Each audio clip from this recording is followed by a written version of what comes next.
بونجور دكتور، يعطيك العافية. تعذبت جيت على الاستوديو، ما في خوف؟ ماشي حالك؟ هلا نحن بتروح ديجا على المستشفى. إذا وقفونا أوقات الحكمة بنفرجيهم بطاقة، ما في بروبليم، نقطع مثل هلا فعليا هون على العيادة، إذا في شي حاجز ما في بروبليم. طيب السعلة هي هلا ممنوعة، يعني الواحد بخاف إذا سعل لأنه الكل بده يهربوا منه، بالفعل يعني صارت شغلة خطرة خلينا نقول. السعلة بس خلينا نخبر المشاهدين بشكل عام شو سببها، وفي أسباب كثيرة، مش ضروري أبدا الواحد يكون معه كورونا. هلا كلنا بنعرف شو هي السعلة، لأنه هلا موسم عالي والحرارة عم بتناسب هذا الفيروس. اليوم قررت أحكي عن السعلة لأنه ما لحقنا نقول للنقاب انه بدنا نحكي عن الكورونا. صراحه كنا نحكي عن السعله وبعد افكار صغيره عن الكورونا ما بيأثر. الفكره انه نحن اليوم بستريس، كل ما واحد سعل قلت مرة الماضي انه بده يقول لك عنده هذا الفيروس until proven otherwise، يعني غير ما يطمن كليا. بس في عندك ناس معروفه من قبل عندها ربو، عندها الرجيات، عندها رفلو، بتاخذ ادويه للضغط من عائله الايس انهبيتور بيعملوا كسايد افكت سعله. هل يا ترى هود الناس لنا حق اذا سعلوا بنعرفهم عم بيسعلوا من قبل نقول لهم شيء؟ اذا عندهم سي او بي دي بدخنوا كثير مثلا. طيب هالسعله اذا كانت مع بلغم عاده بتكون اكثر انه منا من فاميلي الفيروس كورونا.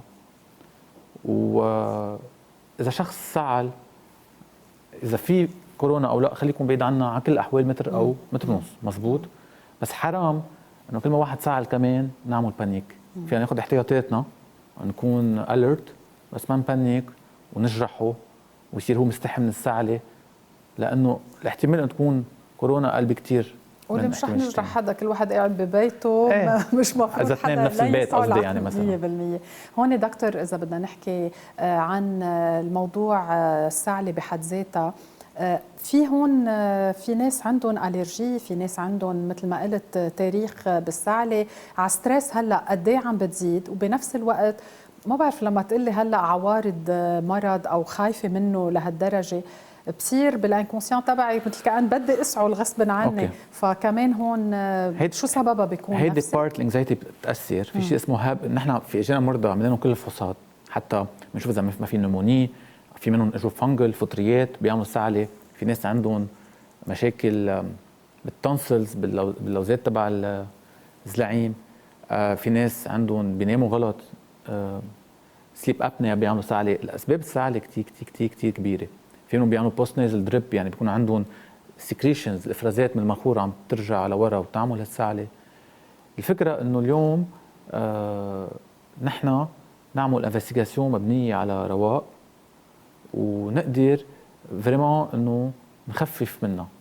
في شيء اوقات باي اكسكلوجن ما عرفنا شو السبب بنقول هابت اور سايكوجينيك. هذه اكثر عند الصغار كمان اوقات انه صارت ابيتيود بصير يسعل فيلفت النظر. اوقات لما تلهي ما بقعد يسعل او بالليل بيسعل، هيك بتقدر تميزيها كمان بهود الاشياء. بقى ديستراكشن ما بقعد يسعل وبالليل ما بيسعل، بتعرف انه هون في ابيتيود او سايكوجينيك. هون الانكزايتي ممكن تزيد من هودي. خلينا نحكي امتين السعله بتصير خطره، امتين استشاره الطبيب بتكون ضروريه؟ خطره انا شايف حالات سعله عند الاعمار الكبيره، القلب متضخم صار في كومبريسيون. شايف سعلات خطره اذا واحد عم يخسر وزن، في بيكون تيومر بيد من هون اكيد بيكون في شي ماس على يمكن كبسه شي كانسر. دونك بنشوف مدخن عمر كبير مع هيدي السعله في خساره وزن، داكور، هدول بيصيروا بالنسبه لي خطرين. انما الكرونيك كوف وهلا فوقها بتزيد السعله لانه عندك الالرجي وعندك غيرات الحراره اوقات. ما ننسى عندك هلا كمان للاسف يعني موسم كثير فيروسات مثل البارا انفلونزا، الراينو فيروس. طيب كل هودي الفيروسات بيجوا بسعال ويمكن حراره وتعب ويمكن اوقات ضيقه نفس. الحراره هي مؤشر حتى الواحد دغري يستشير طبيبه بهالفتره؟ اوكي هلا منا هي مؤشر، هي اذا في حراره عاليه وما عم تنكسر اكثر مؤشر لبكتيريا. مثلا بيجيكي واحد لوكينج و40 بتقولي اكثر بكتيريا من فيروس، بس في يكون فيروس ويعمل حراره 39 اول يومين ثلاثه، اتس اوكي. بس نحن مثلا اذا واحد ما عنده حراره بنطمن اكثر، بنقول 95% مثلا، او الايام بتفرجي الارقام اكثر بدقه مثلا انه مش فيروس او هذا الفيروس او هالبكتيريا. اذا طلعنا شوي فيها انه الحراره 40 مع سعله ناشفه، لا صرنا عم نزيد من انه الاسباب يلي بدنا نفكر فيها جديا. ولهالسبب لما اليوم بتنزلي بدك تعملي فحص، اوكي، بيسالوك كثير اسئله، اذا منك عندك اياها بيقولوا لك، او ما احتكيتي بحدا مريض او جيتي من بلد موبوء بيقولوا لك انه بليز انت ما عندك ريكومنديشن، ما رح نعمل لك الفحص مجانا. هون بفوت بقصه الالكتيف، بيجيك الشخص انا بدي اعمله. طيب نحن عم نعمله بس في كلفه، هي الكتيف تيست. بتيجي بيجي واحد لعندي بيقول لي بدي اعمل فحص كورونا، ايه اقدر اعمل لك ايه؟ بعمل لك يحكيني بس الكتيف. ما رح تشخيص سريري هون بده يكون، ولا في فحوصات ممكن خلينا نكون واضحين يقوم فيها قبل ما يعمل؟ خلينا نكون واضحين. انا بفحص سريا اكيد ضمن البريكوشنز، في ميجرز بالتعقيم وهيك، بس واحده منها كافيه. هي بتساعدك انه بتشوفي في اشياء ابنورمال تتاخذي القرار انه انا بدي اياك تعمل البي سي ار مثلا، او بدي اياك تعمل صوره الصدر، في خره، في يمكن مي بروايه، بدي اياك تعمل ايكو، يمكن القلب مش عاجبني على الفحص السريري. الفحص السريري زياده عن المعلومات اللي بيعطيك اياها المريض هي كلها بتاثر. دكتور، قد ايه الواحد هلا ممكن شو ما صار معه يتفادى روحة المستشفى بسبب الفيروسز يلي موجودين ومتواجدين، وبسبب يمكن كمان الظهرة بحد ذاتها من البيت، فقد ايه في ينطر على حاله، قد ايه في يترك ما بعرف حرارة معينة، سعلة معينة. إذا واحد عم بيعمل كريزة قلب ما فيك تقولي له ما تروح على المستشفى بتلقى الفيروس. أكيد المستشفى وكل المستشفيات عندهم أساليب عم تتبعها وزارة الصحة والأطباء. في مجرز، في شويه مبالغه بانه ايه مثلا زال على مستشفى بيروت الحكومي وبتلقط كورونا، لا بدنا نروق. في كثير مجرز، في كثير الطبيب والاكيب الاطباء تحت والنيرسات وكلهم كيب اللي بيساعد بالشفاء كله يعطيه العافيه. منهم يعني اولاد صغار عم بيتعاملوا مع القصه تنقعد نمزح، لا ما راح يلقطوها. هلا اذا واحد يروح على المستشفى وبتنطر قصته وحكيني على التليفون، لا بقول له روح على الكلينيك، او بقول له ليك بتنطر بالبيت، يعني بقدر شوي يمكن فيك تعرف. اوكي. الامرأة الحامل والسعلة ممكن تأذيها، ممكن تأثر على الحمل، خاصة إذا ما بعرف كثير كانت لا بتعرف المرأة الحامل في كومبريسيون ممكن تعمل أكثر فلو، ممكن هالماس تعمل لها أكثر زعاج وسعلة. إنما تأجي أقول إنه توصل لمرحلة إنه في خطر إذا ما في انفكسيون سيفير، لا ماني هون ضمن الخطر. دواء السعلة معروف عنه انه بيتاخد عشوائيا، ان كان للاولاد الصغار وان كان للكبار. قد ايه هيدا الشيء خطير وقد ايه ما لازم؟ في كثير بيدياتريه خاصه بفرنسا بيمنعوا تحت السنتين اي دواء للسعلة. باعمار كبيره المشكله بيخبصوا فيه، يعني في ادويه للسعلة ممنوع تتاخذ الا 3 ل 5 ايام بياخذوها، بتشوفيها على شهر، بيجي لعندك حكيم اخذتها على شهر. في عندك ادويه للسعلة الناشفه وادويه للسعلة اللي فيها برودكشن، نقولها بالعربي قديش البلغم، يعني سعلة برودكتيف. انا بعطي على هذا الاساس. وبعدين ما ننسى السعلة بدنا نعالج السبب. اذا اخذت دواء للسعلة وعندك ريفلو ما عم تعالج الريفلو، قد ما تاخذ دواء للسعلة ما عم تعالج السبب. دكتور، في شيء كان كومن قبل يعطوا دواء سعلة حتى يناموا الاولاد بالليل، قد ايه هذا الشيء خطير؟ انتي هيستامين بيعمل انتي هيستامين بيعمل سيديشن. حتى نحن اوقات بناخذ دواء انتي هيستامين بنحس حالنا بالليل انه نمنا اكثر. منا ريكومندد، حتى الاطباء ما رح يجوا يقولوا هلا اذا هو ما عم بيقدر ينام واجيتيه وما عم بينام لانه في سعلة، نحن اعطيناه هون عصفورين بحجر، انه نحن عم نعالج سعلة مثلا عمره 2 3 وساعدته ينام. رح نشوف بعض الصور حضرت لنا اياها دكتور، كمان بنعلق اكثر على هذا الموضوع، وطبيعي كمان نحكي اوقات عن السعلة يلي بتعلق بالليل، هل هي صح. سببها بيكون ريفلو ولا شو الاساس؟ بالليل عندي مور انفلاماتوري كاسكيد، يعني اصلا بالليل كل شيء انفلاماتوري بالجسم وهيدا بيزيد. في انواع سعلة كمان بتزيد، مثلا اذا عندك حساسيه على شيء بالاوضه فتي بالليل، او حراره الاوضه، اوكي، او نمتي غلط وزاد الرفلو مثلا. في ناس بيوعوا الصبح بيعطسوا كثير كمان بيكون. هيدي هون البوست نازل دريب، عمل رشح، نزلت السكريشن لورا، علقت شوي بالزلعيم، بيصير في عنده سعلة، نعطي ديكون جستيونون اوقات. الصوره اللي بعدها، نحن هون بنحب نناشد الكل انه التعاون مع الجيش ووزاره الصحه انه التزم بالبيت وما تظهر الا للضروره القصوى. عن جد منا مسحه، يعني خاصه الحراره هلا ما عم تناسب. اذا بدك يعني منا حراره، حتى لما تعلى الحراره بضل في بريكوشنز، بس على القليله هلا الطقس كثير عم يناسب للاسف الفيروس. صح. اذا بدنا ننتقل على الصوره اللي بعدها، يعني كمان اذا اجاكي شخص جاي من افريقيا عم بيسول، انا شخصيا شخصت من جمعه شخص طلع عن تيوبركلوز السل، اوكي، وكان عنده سعله، دونك نعمل فحص بي بي دي اوقات ونحن بنقرر هون اذا بوزيتيف او لا وشو بنعمل. هون القرار بيجي اذا كان مرض السل. حكينا عن ادويه الضغط اوقات مثل الكابتوبريل يلي هن بينعطوا ايس انهبيتورز يلي هن كمان عندهم 5 ل 10% سايد افكت، بتشوف الكبار بالعمر عم بيعملوا سعال. هلا ستذكر لك شي 10 15 سبب للسعال، وباكد لك انه بعد عندنا كثير اسباب بيكون مش منتبهين لها او بتنذكر من خلال الحلقه. سليب ابنيا اوبستراكتيف، يعني عنده هو نايم نعمل سنورينج بشنخير، وكمان هيدي بتعمل سعال مع انلارجمنت بال تنسلز. هلا حتى عم شوف انه بالمياتس بالدينه اذا في اريتيشن كمان بتعمل سعال. ذكرت من شوي الهابت، ذكرت النمونيه، البكتيريال، الفيرال انفكشنز، والربو، الازمه والالرجي. ذكر كل هودي ممكن يكونوا سعله. هي صوره كثير مهمه قبل ما يصير في تشخيص 6 امراض كورونا بمستشفى الروم. عندنا البروفيسور بعث لنا اياها عزار، و تفضلي شوفي حضرتك اللي اجوا لعنا، مش لعنا، اللي اجوا على المستشفى وافتكروا انه كورونا، وليك الاسباب شو كثيره. حتى هون حبيت حتى هيدي غير لانه ما كان عندهم بوقتها ولا حاله كوفيد، يعني الصوره قبل ما يلقطوا 6 حالات بشي كم ساعه. عندنا الار اس في، عندنا الانفلونزا، عندك الادينو فيروس. بس لاحظي شو كاتبين تحت، حالتين اولد كورونا. باسكال اولد كورونا، يعني كانوا يعني الكورونا موجوده. لسبب انا من سنه لما هون قلتها كذا مره، انه قلت في واحد يعمل سعله واستلم ولا الكورونا. قلنا الكورونا هي عنوان كبير وعندك تحتها كذا نوع من الكورونا. فالكوفيد 19 هي اللي عم نحكي عنها اليوم، ولا سارس ولا الميرس. فهي كوفيد بينزلوا كمان تحت خانه الكورونا، كوفيد 19.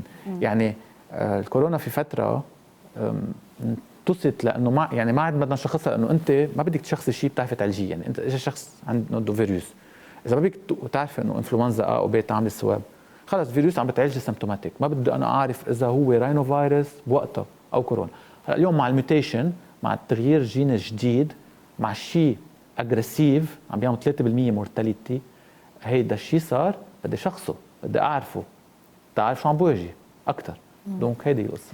دكتور، في كتير كمان اشخاص ممكن ياخذوا انتي انفلاماتوار، وهلا الريكومنديشنز اكثر نهرب من الانتي انفلاماتوار، بلكي لقطنا الفيروس بحد ذاته. لا. في اوقات ما فينا غير ما ناخذ انتي انفلاماتوار. ليش بدنا ناخذ انتي انفلاماتوار على طول؟ اتس نوت فيرست لاين. نو، اذا في مشكله اكيد. المشكله بالارحاد بالمعده، واللي عنده ضغط، واللي عنده مشاكل بالكلى، واللي عنده حتى اوقات مشاكل يعني اخرى حساسه على هذا الموضوع، ما بيقدروا ياخذوا انتي انفلاماتوار بالاول. يعني كلنا ناخذ ادويه باراسيتامول بالاول كفيرست لاين، وبننطر ونستشير طبيبنا. الطبيب بيقول بتاخذوا انتي انفلاماتوار او لا. وهلا لانه كل الدراسات رايحه صوب انه الكورتيزون والانتي انفلاماتوار بالكورونا از نوت جود، وبالتالي يفيدون قد ما بدهم، قد يعني ما فيهم. وهون كمان في عنا كتير مسجز ممكن تتناقل، ومع أسامي أدوية، ومع ما بعرف فويسز وحكمة وبيقول لك اسمه وكل هدول الأمور. كيف فينا نعرف الفيك من الصحيح؟ وكيف فينا عن جد، يعني في ناس ممكن تروح تشتري الدواء تاخده بالبيت. أنا مبسوط إنك سألتيني السؤال. أنا على صفحتي من جمعة حطيت إنه كلوروكوين مع أزيترومايسين هي promising. في فرق بين promising بس not 100%. promising study انه معقول تفيد لعلاج كورونا، مسيو ديدي. الفكره انه هي تكون انت كطبيبه عارفه انه قاري الارتيكل evidence based medicine، الطب المبني على البراهين، برجع بتشوف انه الناس بعد 3-4 ايام بتداولوها لانه تاخرت لتوصلهم او ما عرفوا يقروها او وصلوها غلط. اول شيء الدراسه الصغيره على 36 مريض. ثاني شيء مش مزبوط انه كلهم صحوا. اول شيء ما ننسى انه في ناس رح يصحوا اصلا بدون ادويه. هلا بتقولي لي انه اضبط من مشي، بقول لك ايه، بتقولي ليتس جو فور ات اويتنج، بقول لك ايه. والاف دي اي يلي عندها شروط لتوافق تحت الضغوطات السياسيه انجبرت توافق لانه شغله سريعه. يعني نحن مثل عم نجرب شيء سريع ممكن يكون فعال، ليه لا؟ بس مش معناتها وقفت كل الدراسات الاخرى. في شيء اسمه امبيريكال تريتمنت، يعني الطب المبني على العلاج المنطقي. يعني شخص اجى ما معه مصاري، حكيتي قلتي بركي ريفلو، بتعطيه دواء للريفلو توفري عليه تحسن، امبيريكال تريتمنت. في شيء اسمه بروفيلاكتيك، يعني انا بدي اروح على بلد ممكن يكون في ملاريا، باخذ الدواء قبل ما اروح عليه. بروفيلاكتيك يعني انا عم بحمي حالي. هودي الادويه منهم بروفيلاكتيك، ممكن يكونوا امبيريكال، بس تفسر شو الامبيريكال شو البروفيلاكتيك. دونك اصلا اذا رحتوا على الصيدليه ما رح يعطيكم اياه، فرنسا الستوك كله صار بالمستشفيات، اللي عم ياخذوا عم يعمل سايد افكت، عم بيأذي حاله بدون رشة الطبيب. وهلا انطلب رشدة من الطبيب وبيرجع الانفكسيولوج والفارماسيان تبع المستشفى بدهم كلهم يوافقوا. اولا ما يصير برات السوق، ما يصير ينباع امبلاك، واللي مش عايزه ما يأذي حاله وياخذه من درب اللي عايزه. وانا هون بطلب السلام كثير مهم الداخلي، ما نعمل بانيك، ما حلوه. نحن الانسان القوي باسكال والمؤمن ما بيروح بيحط حاله بظروف عجقه بالسوبر ماركت وبيعيط وبده الدواء وبده يطلع ما بعرف وين وياخذ اشياء ويبالغ ويحط. رواق، بيس، رواق شوي. الامور بتبين بالوجه وبتبين بالافعال وبتبين بالرويه. لك انا اذا رحت على محل بدي اشتري دواء واحد قبلي قطع اصلا ما لي عم بقول له تفضل خده. يعني رواق شويه محبه اكثر. نحن تحت تجربه تنبرهن حالنا انه نحن اوادم ومش انانيه ومش بانيك، ونتعاون كلنا مع بعض. عن جد انا يعني امبارح انبسطت كثير، شفت الجيش منتشر بطريقه انه كرمال صحتنا، مش انه عم نلعب. لانه ليكي باسكال كل البلاد صار فيها، وفي بلاد مجاوره لنا ما رح نسميها 1000 حاله. نحن 250 وان شاء الله عن جد ما بتزيد ان شاء الله يا رب. يعني هون بس اذا بدنا نحكي شويه وقايه كمان للجيش اللبناني، لانه عددهم بيكون كبير، قد ايه مفروض ينتبهوا، قد ايه اخذوا. على علمي بعد ما في حدا من الجيش مصاب عم بيحطوا اكيد. انا يعني على الحاجز بوقفونا بنقول لهم خلينا نتعاون معهم، مش انه نكون يعني حقهم يسالونا وين رايح وكيف وليش. بيحطوا هن عم بيحطوا كمان. اذا بتلاحظي ما كثير عم بيقربوا على السياره، هن كمان عندهم توجيهات وعندهم حكمه بيوجهون وعندهم توعيه وعندهم وزاره الصحه كمان كثير عم بتحكي عن الموضوع. في شيء بالميديسن اسمه 100%، في كثير كمان تناولوا هيدا الموضوع انه 100% شفاء، بس على قد ايه عدد ما المرضى بعدهم موجودين؟ في يقول انا اول شيء سمول سامبل. انا يعني عملت ريسيرش بجونز هوبكنز، انا بعرف الريسيرش. اول شيء سمول سامبل 36. ثاني شيء في شيء اسمه بايس، يعني غلطه. يعني انت الشخص حتى لو ما اعطيتيه هول الدوايان كان يمكن اصلا رح يصح باسكال. اوكي. عرفت؟ ثالث شيء كلنا بنعرف شروط الاف دي اي وشروط الفاكسان، وبدنا اوقات 3 ل 6 شهور وترايلز. واول شيء بتبلش على الانيمالز، ولما ما تاذي بنعملها على الانسان. لما بنعملها على الانسان وندفع له مصاري ليقبل الفاكسان ما بنعرف اذا رح يأذيه. هيدا اجينست ذا ايثكس، هيدا اجينست ذا ايثكس. يكون هو يعني عم ينعمل عليه التست. ايه، وبعدين انت تبعت الارتيكل توافق عليه. وهون كمان اذا بدنا نحكي عن يعني موضوع الخوف من المرض بحد ذاته، هل ممكن يوقع اشخاص انه يكونوا فيكلي يمكن او هيك ياخذوا الساينز؟ لانه صرنا نشوف انه حرارتي طلعت، عم بسعل، حاسه حالي ما بعرف مش قادره اتنفس. يعني هدول اللي عم بيعملوا بانيك كثير، وحتى اولاد عم بيوعوا بنص الليل، عم بيسعلوا، عم بيحسوا انه حرارتهم عليت كمان. بس انت على اكيد بدنا نحمي الاولاد بالختياريه والله يحميهم. بس كذا اسالك سؤال، هلا سمعت شيء حدا تحت 10 سنين انصاب او توفى؟ لا. اوكي. حرام كثير زعلنا انه 4 توفوا بلبنان هلا، وان شاء الله عن جد ما بيعلى الرقم. بس بتعرفي وقت ما بلش كورونا لهلا قديش صار متوفى حوادث سير بلبنان؟ قديش اكثر من الكورونا؟ اكيد. بالعالم كله صار متوفى عدد. عم بقرا المره الماضيه انه بعد السيجاره وامراض القلب عم تقتل يوميا اكثر من الكورونا بكثير. فبليز مش انه كمان كورونا نستلشي بتقتل اكثر، عم بيقولوا كمان. بس كل هودي اللي بده يعمل الكتيف تيست في حكينا ما في بروبليم، بس بدنا نتعاون. بدنا بينعمل التيست اذا الواحد حابب هو يدفع، ولو العوارض مش حاسسها ما في مشكله. اكيد في يعني اذا هو بده يريح حاله بده يعمله. في حكينا عن زيرو كات، يعني في حكينا سوري لإلي اعطوا لهم الايسيل. سعال الدكتور انا يا الله هيدي اول ساعه بكل قعده. بس بتعرفي اعطوا لهم بشكي من الايسيل سقع. انا على الايسيل سقع بس بتعرفي ساعه وحده اتس اوكي. زيرو عفوا انا ما بني شيء يعني نيجاتيف. 03 نفكت 4 يعني اشياء عم بعيدها. حلقه الماضي كنت مع سحر عم بعيد اوقات نفس الاشياء، انه بليز فويسات الصغيره خلينا نتعاون. بفهم انه في ناس ما معها مصاري، ولهالسبب اذا بدكم تعملوه بمستشفى يعني الحريري الحكومي بليز، ما في شروط. لانه اكيد هن كمان بالنهايه بالنهايه بدهم يعملوه باسكال بدنا نتفهمهم. عندهم عدد معين 300 بنهار لنقول، ما هن بده يعملوا للاحق من اللي بده ينزل يعملوا هيك. طيب الشخص اللي معه وهو بده يطمن راسه في يحكي لنا نحن بنعمله. بالنهايه نحن مش انه عم نعمله من راسنا. انا في تنسيق مع مستشار وزير الصحه.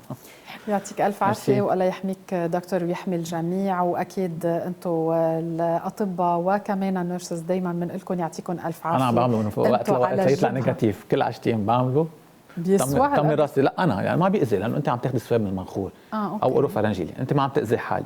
عم تعملي شيء. بس اذا مش عم تحس عوارض بتخاف تكون يمكن عم بحتك بناس، بس كثير اخذ البريكوشنز تبعي. يعني اذا بتشوفي البريكوشنز اللي عم ناخذها بتخافي قد ما عم نرش وقد ما عم نعمل. يعطيك الف عافيه وسلامه قلب الجميع، وان شاء الله ما حدا بيصيبه شيء. ميرسي لك باسكال. مشاهدينا بريك وبنرجع لكم.